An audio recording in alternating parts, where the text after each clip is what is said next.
Hey guys, Toby Mathis here, and I'm joined by tax attorney Eliot Thomas, and we are going to dive into how you can avoid paying tax on your real estate when you sell. Eliot, are you ready to go? I'm ready to go.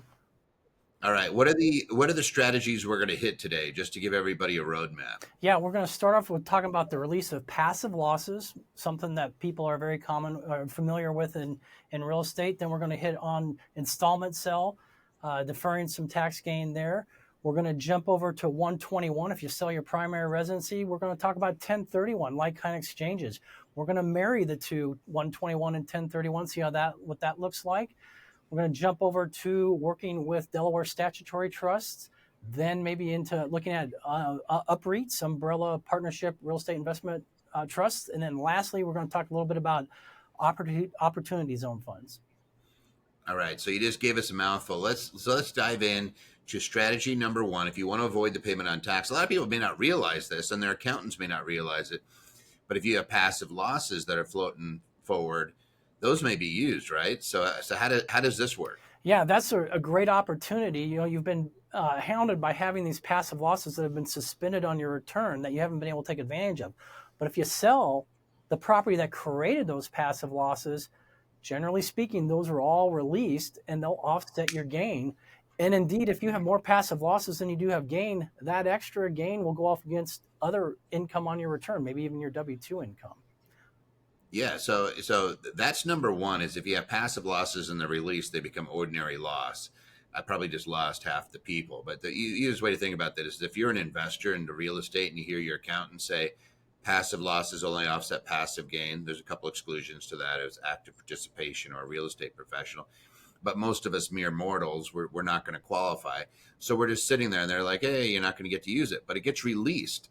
So if you have, let's say you bought a big property and it's got a $150,000 of passive loss carry forward, that 150 gets released as ordinary loss. It can be used against the capital gain on that property to offset it.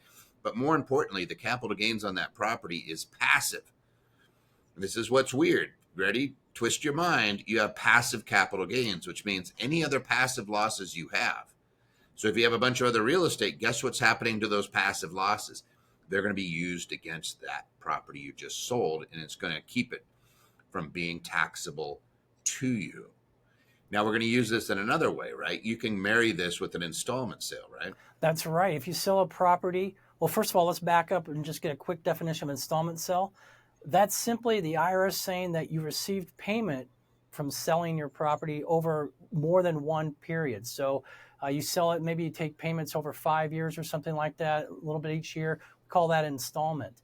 Take an element of gain each year on each payment, a little bit of interest. Different tax years, right? That's So like correct. it's not, hey, if I have a 6 month installment sale, that's not going to do anything for me unless it goes from year one and then you go across the December 31st into another year. And all we're doing is spreading that out. But most installment sales, whether they're going to be like 5, 10 years, something along those lines. Correct. So when we, just as Toby was talking about, under the passive losses, you sell that property or you sell other properties, your passive losses from those properties will be released and will help offset against that will come in all of the calculation against these passive capital gains. So it's a win-win. You really want to check. All of a sudden now those passive losses really become our friends. And so and I'm just going to give an example. Let's say that you're selling a property, you got $500,000 a gain. You're like, oh, nuts.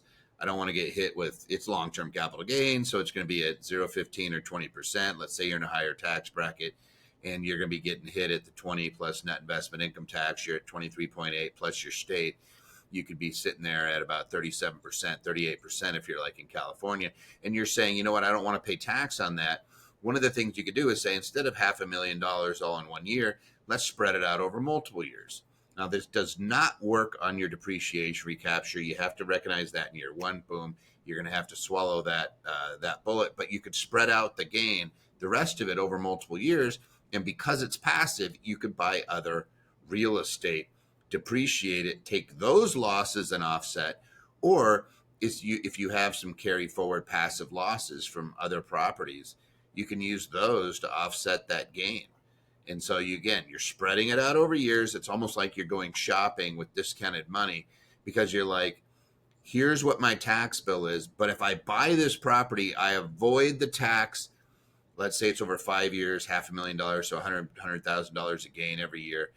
I get to avoid and save myself 20, 30,000 bucks, whatever it might be, by buying a property and using that depreciation to offset that capital gain. So that's actually a really ingenious way to look at it. But you better be working with somebody who knows what they're talking about. Let's dumb it down a little bit, Elliot. What's another one that's simple for me? Just a homeowner. I just own my house. What's in it for me?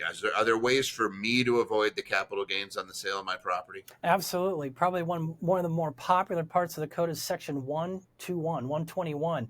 That's the exclusion. This isn't just a deferral, Toby. This is an exclusion of capital gains. You don't pay any tax on it. It's $250,000 if you're filing single, $500,000 married filing joint. Really only two requirements: that you own the property and you use it as your primary residency for 2 of the last 5 years. You meet that, you automatically get to exclude completely capital gains. Now, it's 2 out of the last 5 years. It's not the last 2 years. Correct. So if you lived in a house and it was your primary residence and you made it into a rental property, let's just say, for example, I lived in a house, I have some gain, and I'm sitting here wondering, hey, I don't really want to sell it yet, but I might want to turn it into a rental property. Does that screw up my 121 exclusion? No, not necessarily. You can still, as long as you sell within 2 of the last 5 years. So you can rent it out for 1 or 2, maybe up to 3 years, would be the theoretical maximum. Now you've turned it into a business property, but you can still qualify for 121 because you've owned it for 2 years, use it as your primary residency for 2 years within the last 5 years. Okay. Now, what if I had a rental property and I converted it into my primary residence? Do I have any issues there? So I had it for a rental property, let's say for 5 years, then I turned it into my primary residence. If I live in it for 2 years, does that automatically mean I can use my 121 exclusion? Well, you still get to use the 121 as long as you meet that 2 of the last 5 years. However, we call that non-conforming time when you were renting it out. So we go back, and it's a fraction, total number of years divided into the number of years that it was rented out. You get a fraction, and that's we take that fraction times the exclusion, the 250,000 or 500,000 married filing joint, and that will show us how much of the exclusion you cannot take. So you'll only get to use the percentage, if you will, of the exclusion representative of the years that you did use it as a primary residence. All right. So now I'm Joe taxpayer and I'm just like, hey, you know what? I just lived in my house and I'm going to convert it. What about those folks that bought a house like on the West Coast and they paid $300,000 for it and now it's worth 1.5 million or some silly number, and they're selling it and they're like, how do I avoid capital gains? Like the 121 is not going to get it done. Let's say they're married. They have a $500,000 capital gain exclusion. But under that example there, like there's another $700,000 a gain on top of it. What's a strategy for those folks? So there we can use both. We can use the 121 if you turned it into a rental for a little bit. Now you're showing it as a business use. You'd have to move out, but you rent it out. Now you can use the exclusion under the like kind of exchange deferment, I should say, under section 1031. It's now a business property, but you still had 2 of the last 5 years, so you can use your 121. Here you're going to exchange it for another property that you would use typically in business, a rental or something of that nature. And like kind of exchanges basically means they take the basis of the property that you gave up. We call it the relinquished property. You roll that over into these properties that you pick up, the replacement properties. Government allows us to defer that gain. Okay, so a 1031 exchange is a fancy way of saying I sold some real estate and I bought more, but it requires that it be investment property. Mm-hmm. So do I have to choose between, let's say I had a house, I lived in it, I turned it into a rental. Do I lose my 121 exclusion if I turn it into a rental? And then let's say that I sell it 2 years later. So I lived in it 2 of the last 5 years, so I meet that requirement. Can I still use my 121 exclusion, but use this like-kind exchange where I buy more real estate? Can I do that? Yes. You're going to use the exclusion to wipe out gain. That's going to be the first part of the calculation. You're not going to be able to use it against any depreciation recapture, but you'll be able to wipe out gain on that. Now, once that calculation's done, depending on the numbers, the rest of it will go into the 1031 calculation for deferment. All right. So 1031, let's just knock a couple things out of the way there. Has to be investment property, but can I go from, let's say it's a single family house, can I buy commercial Yes. property or land or storage? Could I buy 2 duplexes? Could I buy 3 single families out of it? Or do I just have to go 1-to-1? No, you can get multiple properties. If you had single family, you can still get into commercial. Really, the only requirement is real estate. It just has to be real estate. It could even be land, right? Yes. So here I am, and I'm looking at this, going, all right, I'll interpret what Eliot just says. I have a house that I bought for 300,000. It's now worth 1.5. I lived in it 2 of the last 5 years. 2 years ago, I moved out and I made it into a rental. What this means is that I can use my $500,000 exclusion. Let's say I'm married. So all of a sudden, my basis of the new property I buy is going to be 800,000. And then I could 1031 it into more real estate. So let's say that I buy 2 properties, each worth 750,000. Boom, I pay 0 tax. Is that how we just worked it? Plus my basis stepped up in those properties to that 800,000 or $400,000 amongst those 2 properties. Yep, exactly right. And you just grew your rental portfolio. Yeah, absolutely. So that's why people love the 1031. Coincidentally, getting out of that 1031, most people would say all you got to do is die, right? You step up in basis once you die. But what if I am just sick and tired of managing rental properties and I say, you know what, this is for the birds. I want to be able to enjoy my retirement. What's an option for somebody like that who's been doing 1031 exchanges their whole life and now they don't want to sell and get a taxable event? Is there a way for them to get out of that 1031 exchange by doing something else? There is. We have enter the Delaware Statutory Trust, DST often referred to. It will allow you to take in a 1031, the government will look at that as an exchange for real estate. So in other words, we do the 1031, we sold our property, that's the relinquished property. Now, instead of picking up other properties that we have to manage, you can just get an interest in a Delaware Statutory Trust. You don't have to manage anymore. You just collect the checks. Now, a Delaware Statutory Trust sounds like it's like a fund that holds real estate, but the IRS has touched it with its magic wand and said, this is the same as owning the real estate. So you can 1031 into a DST. But that sounds kind of illiquid. Am I missing that, or is it pretty tough to get out of a DST? Well, I think traditionally it has that stigmatism to it that you can't get out that well. There are other options though. So you've been able to defer your gain by getting into the DST, but some of these DSTs are able to move over. You can exchange it to an interest of something called an UPREIT, umbrella. Yeah, tell me about that. What's an UPREIT? Yeah, umbrella partnership real estate investment trust. That's a different type of vehicle. Lots of properties in it, much broader portfolio than what you typically see in a DST. So you tax-free typically will move from your DST into ownership of an UPREIT. Same idea. You're not managing anything anymore. People are handling it for you. But the thing about an UPREIT is typically they are part of a structure that has free trading stock through its general partner. What that all means to you, much easier to sell those and things like that. It's just a broader category of different types of real estate products in there, and and more freely trading. Now, the holy grail is still you hold these things until you die, and then they step up in basis. And what that means is the fair market value as the date of your passing is what that value is what that basis is on that property for your heirs.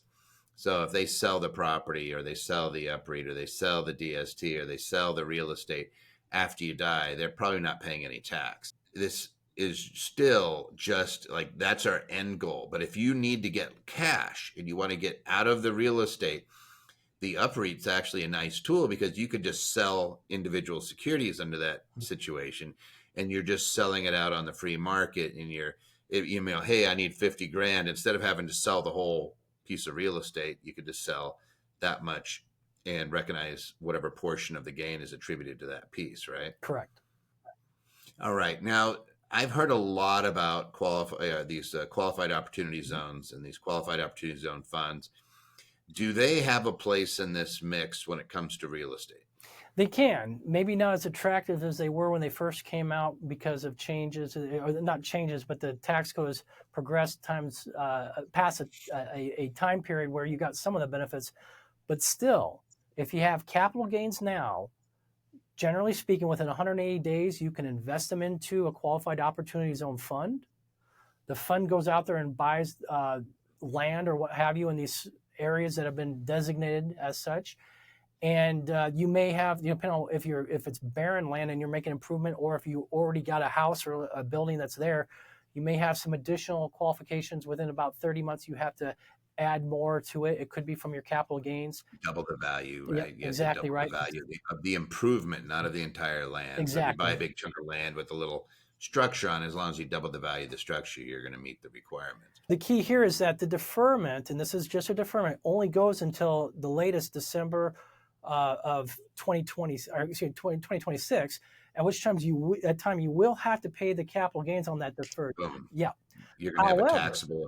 right, you're going to pay that. But if you hold on to the whole project for 10 years at least, then all of a sudden the cost basis in your project goes up to what's the fair market value, which means tax wise, it just means you pay no tax. So you could sell over 10 years, it goes up in value, and you're not going to pay any tax. Let's make this in English. Let's say we have a $300,000 property that's now worth 800,000, and we sell it, and but we have all that capital gain. So we have $800,000. Do we invest that into a qualified opportunity zone fund? Is that what we do? Just the capital gain amount. Well, So the half a million. yep. So we have half a million a gain. We Mhm. put that into a qualified opportunity zone. And it'll be deferred until the end of 26, December 31st, 2026. All right. So let's just say I put $500,000 in. You could put other cash in. So I could put the whole 800,000, but the only portion that's going to be relevant for the opportunity zones, that half a million. You have two different types of basis there. But Mhm. let's just say that we buy a property, 800,000, and it goes up, and now it's worth $2 million at some point in 10 years. Let's say it's worth $2 million. In the meantime, I've had to pay tax on that $500,000 on what year? In 2026? Correct.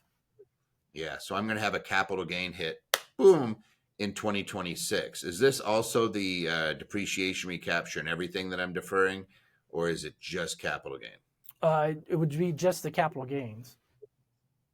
Okay. So I'm pushing that down the road, and now I'm getting hit at some point in the future with the gain recognition. And eventually well, probably never going to sell, but I hold on to it for 10 years, and now it's worth 2 million. I only paid tax on that $500,000 of capital gain.